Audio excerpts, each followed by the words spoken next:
मैत्रिणींनो, आज आपण ऐकणार आहोत लेखिका मर्सी शुमॉफ यांच्या इंग्लिश पुस्तकाची समरी. पुस्तकाचे नाव आहे happy for no reason, 7 steps to being happy from inside out. खुशीसारखे दुसरे कोणतेही औषध नाही, हे अमृत आहे, सगळ्यांना पाजत राहा. प्रक्रियेचा आनंद घ्या, जीवनाच्या प्रवासात उदास राहू नका. आनंदाची एक परिभाषा असू शकत नाही, कारण प्रत्येकासाठी याचे अर्थ वेगवेगळे असतात. काही लोक त्यांच्या आयुष्यात नेहमी आनंदी राहतात, तर काही लोक आनंदाची कारणे शोधतात. परंतु एक गोष्ट निश्चित आहे की आनंद म्हणजेच ती गोष्ट जी आपल्याला चांगले, अधिक मजबूत आणि आरोग्यदायी माणूस बनवते. तुम्ही तुमच्या आनंदाचे घर कसे तयार करायचे ते शिकाल.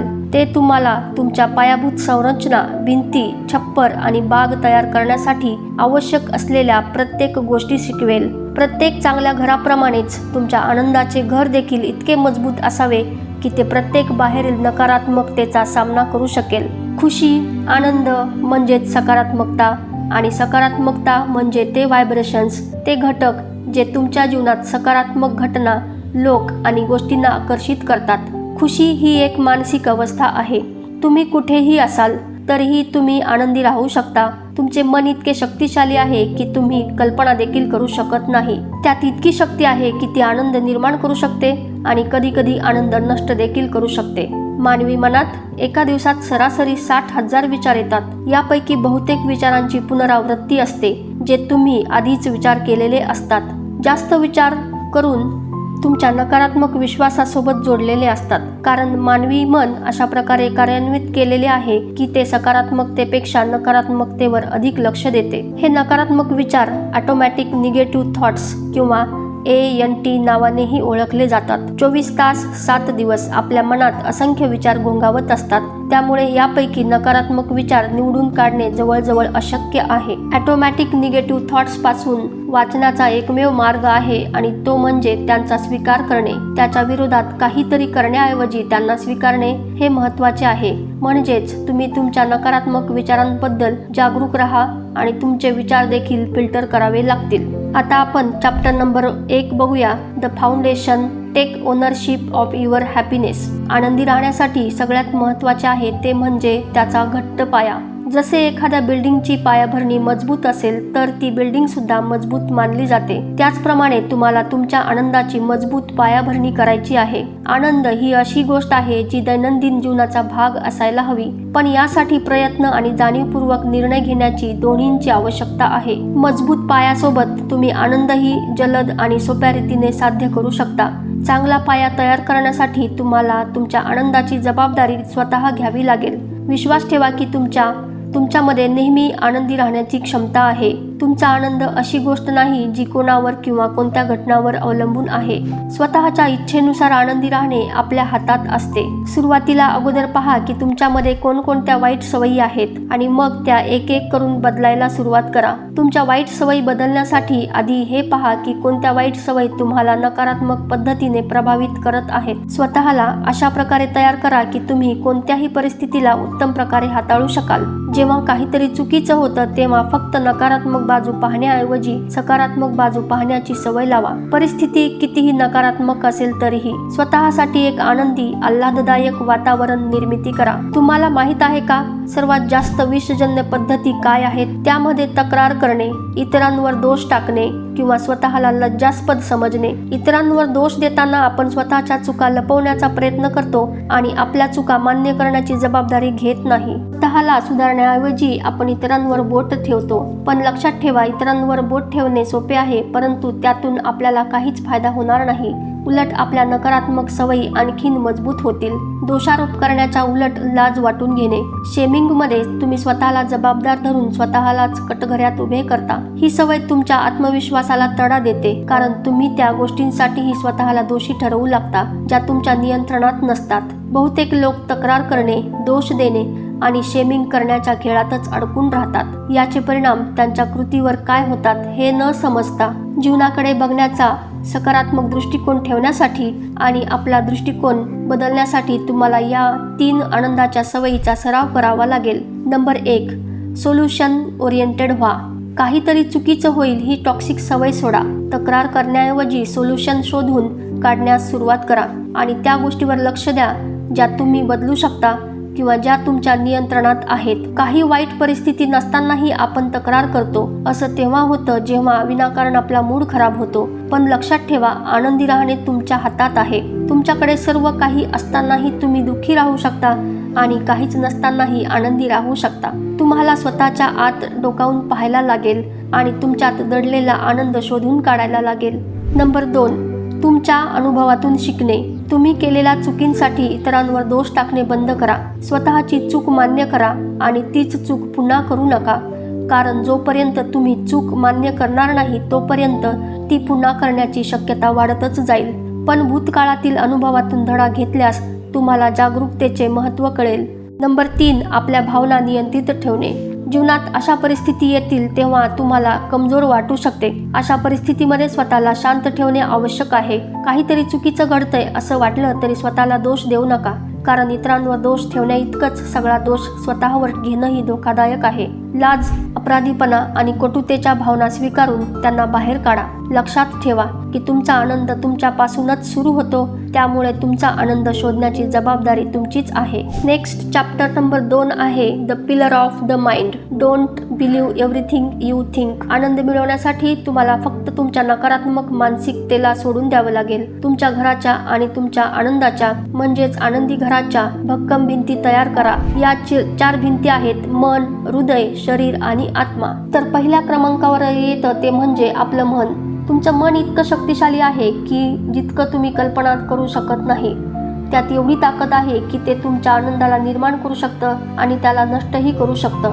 सकारात्मक विचारांची प्रॅक्टिस करून तुम्ही तुमच्या मेंदूत नवीन जोडण्या किंवा नवीन मार्ग तयार करू शकता, जेणेकरून ते तुमच्या विचारांना वेगवेगळ्या प्रकारे प्रतिसाद देऊ शकतील. अशा 3 सवयी आहेत ज्या प्रत्येक हेल्दी मनाने विकसित कराव्यात, जेणेकरून ते त्यांच्या आनंदामध्ये भर घालू शकतील. या सवयी आहेत: तुमच्या विचारांचं आत्मपरीक्षण करणं, नकारात्मक विश्वास प्रणाली सोडून देणं आणि पॉझिटिव्ह विचारावर लक्ष केंद्रित करणं. विश्वास पद्धती किती वैध आहेत किंवा योग्य आहेत यावर प्रश्न विचारणे. नकारात्मक विचारावर प्रश्न विचारल्याने तुम्हाला परिस्थिती अधिक स्पष्टपणे पाहायला मदत होते. तुमच्या मनाला नकारात्मकतेपासून दूर ठेवणे आणि गोष्टींना पकडून ठेवण्याऐवजी त्यांना सोडून देणे आणि पुढे जाणे महत्त्वाचे आहे. तुमच्या आनंदावर लक्ष केंद्रित करा. तुमचं मन युद्धाच्या मैदानासारखं असतं, ज्यात निगेटिव्ह आणि पॉझिटिव्ह अशा दोन्ही भावना येत असतात. तुम्ही ज्या भावनांना तुमच्या मनात जागा द्याल त्या वाढायला लागतात. जर तुम्ही पॉझिटिव्ह बाजूवर अधिक लक्ष केंद्रित केलं तर तुमचं मन आपोआप एक आनंदी जागा आणि सकारात्मक मानसिकता निर्माण करायला सुरुवात करेल. मित्रांनो, चॅप्टर नंबर 3 आहे the pillar of heart. Let love lead. माणसाचं हृदय किंवा मन हेच त्याची सगळ्यात मोठी ओळख असते. आनंदी राहणारे लोक आपल्या मनाचं किंवा हृदयाचं ऐकतात. हृदयात किंवा मनात 2 प्रकारच्या भावना असतात, त्या म्हणजे प्रेम आणि भीती. प्रत्येक सकारात्मक भावना प्रेमाच्या कॅटेगरीत येते, तर नकारात्मक भावना भीती बाळगल्याने येते. आनंदी राहणारे लोक आपल्या अवतीभोवती प्रेमाने भरलेले वातावरण ठेवण्यासाठी या 3 सवयींचा सराव करतात, ज्या आहेत कृतज्ञता, माफ करणे आणि इतरांमध्ये सकारात्मक भावना पसरवणे. आपल्या जीवनातील प्रत्येक गोष्टीचे कौतुक करणे आणि जे मिळाले नाही त्याच्यासाठी रडत न बसता आनंदी राहण्याची सवय लावणे. तुमचा आनंद यावर अवलंबून असू नये की तुम्ही जीवनात काय साध्य करू इच्छिता, तर यावर अवलंबून असावा की सध्या तुमच्याकडे काय आहे. जेव्हा तुमचं संपूर्ण लक्ष कृतज्ञतेवर असेल तेव्हा तुमच्या जीवनातील आकर्षणाचा नियम आपोआप काम करू लागेल, जो तुम्हाला हवं तेच आणून देईल. जर सकारात्मक विचार कराल तर जीवनात सर्व काही सकारात्मकच होईल. कृतज्ञ राहून तुम्ही नकारात्मक विचारांना पूर्णपणे टाळू शकत नाही, पण हो, हे नक्की निवडू शकता की तुम्हाला सकारात्मकच राहायचं आहे, मग परिस्थिती कितीही नकारात्मक का असेना. लोकांना माफ करण्याची सवय, सकारात्मक ऊर्जा पसरवणं. तुमची एक छोटीशी मदत जर कोणाच्या चेहऱ्यावर आनंद आणते तर तो आनंद पसरवत राहा. आनंद वाटल्याने वाढतो आणि दुःख वाटल्याने कमी होतो. तुमचं हृदय आनंदाच्या प्रवासाचा एक भाग आहे. हृदयाला नेहमी राग आणि द्वेषापासून दूर ठेवा, त्यात प्रेम आणि दयेचं घर बनवा. नेक्स्ट चॅप्टर नंबर 4 आहे the pillar of body. Make your cells happy. आनंदी राहण्याचा आपल्या शरीरावर खूप सकारात्मक परिणाम होतो. हा आनंद आपल्याला सकारात्मकतेची जाणीव करून देतोच, पण आपली जीवनाची गुणवत्ता देखील सुधारतो. आनंद निर्माण करण्यासाठी तुमच्या जीवन पद्धतीची यात खूप मोठी भूमिका असते. तुमच्या चालण्याचा, फिरण्याचा, झोपण्याचा, इथपर्यंत की श्वास घेण्याच्या पद्धतीचा देखील तुमच्या जीवनाच्या गुणवत्तेवर खूप मोठा परिणाम होतो. कृती आणि वर्तन बाह्यता कसे बदलावे? आपल्या आरोग्याचा आपल्या आनंदाशी थेट संबंध असतो. दैनंदिन जीवनामध्ये योग्य पोषण मिळायला हवे. तुम्ही ज्या वातावरणात राहतात ते तुम्हाला नकारात्मक पद्धतीने प्रभावित करत आहे का हे ओळखा. अशा प्रकारच्या आनंदाच्या सरावाची गरज आहे जी निरोगी सुदृढ आरोग्याला प्रोत्साहन देते. या 3 सवयी आहेत: शरीराला चांगल्या प्रकारचे पोषण देणे, शरीराला ऊर्जावान ठेवणे आणि शरीर काय सांगू इच्छिते ते ऐकणे. शरीराची पहिली आनंदाची सवय म्हणजे पोषण. तुम्ही जे अन्न खाता ते तुमच्या शरीरावर परिणाम करते. जंक फूड, फास्ट फूड खाणारे आणि सोडा पिणारे लोक लवकर थकतात आणि त्यांना मूड स्विंगची समस्याही होते. या उलट हेल्दी आणि पौष्टिक आहार घेणारे, भरपूर पाणी पिणारे लोकांचं आरोग्य चांगलं राहतं आणि त्यांचे हार्मोन्सही संतुलित राहतात, ज्यामुळे ते नेहमी चांगल्या मूडमध्ये राहतात. चांगला आहार घेतल्यामुळे माणूस स्वतःला चांगलं, निरोगी आणि तजेलदार अनुभव करतो. दुसरी सवय म्हणजे शरीराला ऊर्जावान ठेवणे. तुमच्या फोन आणि लॅपटॉपप्रमाणेच तुमच्या शरीराला देखील दीर्घ वर्कआउट नंतर रिचार्ज होण्याची आवश्यकता असते. त्यामुळे हे लक्षात ठेवा की तुम्ही पुरेशी झोप घ्या आणि पूर्ण विश्रांती घ्या. तेव्हाच तुम्ही नवीन दिवसाची सुरुवात करण्यासाठी तयार असाल. तुमच्या शरीराला तंदुरुस्त आणि सर्वोत्तम स्थितीत ठेवण्यासाठी नियमित व्यायाम करा. माइंडफुल ब्रीदिंग तंत्राच्या पद्धतीने शरीर आणि मन दोन्ही रिलॅक्स्ड आणि ताजेतवाने राहतात. तिसरी सवय म्हणजे ऐकणे, म्हणजेच आपल्या शरीराचं ऐका. त्यावर विश्वास ठेवा. तुम्हाला तुमच्यापेक्षा चांगलं कोणीही ओळखू शकत नाही. तुमचं शरीर तुमच्याशी काही बोलू इच्छित आहे ते लक्षपूर्वक ऐका. या धकाधकीच्या जीवनात काही क्षण शांततेचे शोधा. तुमची गती कमी करा. या आधारस्तंभाला मजबूत करण्यासाठी तुम्हाला तुमच्या शरीरासोबत चांगला संबंध निर्माण करावा लागेल. आपल्या शरीराची कदर करायला शिका, कारण हे निसर्गानं दिलेलं एक अमूल्य देणं आहे. आपण स्वतःचे कौतुक करायला शिकूया आणि स्वतःला ओळखूया. चॅप्टर नंबर 5 आहे the pillar of the soul. Plug yourself into spirit. तुम्ही कधी लक्ष दिले का की या जगात रोज एक नवा चमत्कार घडतो. एक आई जी 9 महिने आपल्या पोटात बाळाला वाढवून त्याला जन्म देते. हा काय कमी चमत्कार आहे का? सूर्य रोज सकाळी उगवतो आणि संपूर्ण जगाला प्रकाशमय करतो आणि प्रत्येक संध्याकाळी अस्ताला जातो. निश्चितच विज्ञान प्रत्येक गोष्टीचं एक लॉजिक देऊन स्पष्टीकरण देऊ शकतं, पण तुम्ही खोलवर विचार केला तर हे सगळं एखाद्या जादूपेक्षा कमी नसतं. अगदी असंच आपल्या जीवनाचं सुद्धा आहे. जेव्हा जेव्हा तुम्हाला या जगात आश्चर्यजनक वाटते तेव्हा एखादा चमत्कार झालेला दिसतो, तेव्हा समजून घ्या की तुम्ही एखाद्या उच्च शक्तीसोबत जोडलेले असता. या गोष्टीला सामान्यतः आत्मा किंवा परमात्मा असे म्हणतात. या आत्म्याशी जोडल्यावर तुम्ही तुमच्या आजूबाजूच्या प्रत्येक गोष्टीचं कौतुक करायला शिकता. हे आश्चर्यजनित करणारे क्षण तुम्हाला तेव्हाच अनुभवायला मिळतील जेव्हा तुम्ही आत्म्याशी जोडलेले असता. तुमचा आत्माही या आत्म्याचाच एक भाग आहे. तुमचा जो अविभाज्य भाग आहे, जो आत्मा तुमच्या शरीरात राहतो. तुमचा आत्मा हा एक महत्त्वाचा आधारस्तंभ आहे, ज्याच्या मदतीने तुम्ही बाह्य जगाशी जोडलेले असता. अशा 3 सवयी आहेत ज्या स्वतःमध्ये विकसित करून स्वतःला आत्म्यासोबत जोडू शकतो, आणि त्या सवयी आहेत सर्वोत्तम शक्तीला जाणून घेणे, तुमचा आत्मा काय म्हणतो ते ऐकणं आणि आपल्या जीवनावर विश्वास ठेवणं. तुमच्या आतल्या आवाजाकडे लक्ष द्या. स्वतःला ओळखण्याचा प्रयत्न करा. आनंदी राहण्याचा सर्वात महत्त्वाचा भाग म्हणजे स्वतःचे कौतुक करणे. जसे आहोत तसे स्वतःला स्वीकारा. आत्म्यासाठी शेवटची आनंदी सवय म्हणजे सर्व गोष्टीवर नियंत्रण ठेवण्याची सवय सोडणे. जीवनाच्या प्रवाहासोबत जाण्याचा प्रयत्न करा. मग जीवन प्रत्येक टप्प्यावर तुम्हाला पाठिंबा देईल. चॅप्टर नंबर 6 आहे the roof. Live a life inspired by purpose. प्रत्येकाच्या आयुष्यात एक उद्दिष्ट असतं. तुमच्या आनंदाच्या घराचं पुढचं पाऊल म्हणजे तुमच्या उद्दिष्टांचा शोध घेणं. आनंदी लोकांना माहीत असतं की त्यांना जीवनात काय करायचं आहे. तुमचं उद्दिष्टच तुमच्या आनंदाच्या घराचे छप्पर आहे.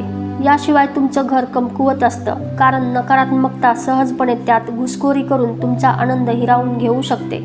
तुमचे उद्दिष्ट शोधण्यासाठी तुम्हाला कोणत्याही विशेष प्रयत्नांची गरज नाही. तुम्हाला कुठेही जाण्याची आवश्यकता नाही, कारण तुमचं उद्दिष्ट तुमच्याच आत आहे. फक्त तुम्हाला त्याचा आवाज ऐकायचा आहे. तुमचं उद्दिष्ट शोधण्यासाठी तुम्ही 3 सवयी अंगीकारायला पाहिजे. नंबर 1 म्हणजे तुमचे पॅशन किंवा तुमची आवड काय आहे त्याचा शोध घेणे. नंबर 2 त्या पॅशनवर कृती करणे. आणि नंबर 3 आहे ते म्हणजे एका महान उद्दिष्टाकडे पुढे जाणे किंवा त्याचा एक भाग होणे. तुमचे पॅशन शोधणे ही पहिली सवय आहे जी तुम्हाला विकसित करावी लागेल. एखादं असं उद्दिष्ट नक्कीच असेल जे तुम्हाला पूर्ण करायचं आहे. कोणत्या गोष्टीत आनंद मिळतो त्यावर खूप मेहनत करावी लागेल. हीच गोष्ट तुमचे पॅशन आहे जे तुमचं उद्दिष्ट बनू शकते. पुढची सवय आहे जे उद्दिष्ट किंवा जे ध्येय सेट केले आहे त्यावर कृती करणे. रातोरात कोणत्याही मोठ्या बदलाची अपेक्षा करू नका. छोटे छोटे पावले टाकत सतत पुढे जात राहा, तेव्हाच तुम्ही तुमच्या ध्येयापर्यंत पोहोचाल. शेवटची सवय आहे एखाद्या महान ध्येयाशी स्वतःला जोडणे. आनंदी राहणारे लोक केवळ पैसे, प्रसिद्धी किंवा सत्तेमुळे आनंदी राहत नाहीत, तर ते आनंदी असतात कारण त्यांना या गोष्टीचा लोभ नसतो. त्यांचे उद्दिष्ट या सर्वांपेक्षा खूप मोठे असते. ते फक्त स्वतःच्या भल्याचाच विचार करत नाहीत, तर समाजाच्या भल्याचा विचार देखील करतात. तेव्हा तुम्ही ध्येय घेऊन चालता तेव्हा तुमच्या स्वतःच्या आनंदाच्या किमती त्या ध्येयासमोर लहान वाटू शकतात. चॅप्टर नंबर 7 आहे the garden, cultivate nourishing relationships. आनंद हा एका व्हायरस सारखा आहे. जर एखादा माणूस आनंदी असेल तर तो आपोआप इतरांनाही आनंद वाटेल. लक्षात ठेवा, तुम्ही जे देता तेच तुम्हाला परत मिळते. तुमच्या कुटुंबासोबत, मित्रांसोबत आणि सहकाऱ्यांसोबत चांगले संबंध ठेवा. जिथे शक्य असेल तिथे आनंद पसरवण्याचा प्रयत्न करा. तुमचा आनंद तुमच्या हातात आहे. नात्याची काळजी घेणे, लोकांशी चांगले वागणे आणि लोकांमध्ये चांगुलपणा शोधण्याचा प्रयत्न करणे यावर भर द्या. चांगल्या लोकांशी चांगलं वागणं ही एक चांगली सवय आहे. जे लोक आनंदी असतात ते इतरांमध्ये दोष शोधत नाहीत. जर तुम्ही लोकांना प्रेम आणि सन्मान दिलात तर तुम्हालाही तेच परत मिळेल. कधीकधी एक अनोळखी व्यक्ती देखील तुमच्या जीवनाला एक अत्यंत मौल्यवान अनुभव देऊन जातो. जय हिंद, जय भारत. मित्रांनो, तुम्हाला ही ऑडिओ बुक समरी कशी वाटली त्याबद्दल कमेंट बॉक्समध्ये जरूर कळवा. लाईक, शेअर आणि सबस्क्राईब करा. ऑडिओ बुक समरी ऐकल्याबद्दल तुमचे खूप मनापासून धन्यवाद. यानंतर घेऊन येत आहे एक नवीन बुक समरी. तोपर्यंत स्वतःची काळजी घ्या. नवनवीन पुस्तके वाचत राहा आणि आनंदी राहा.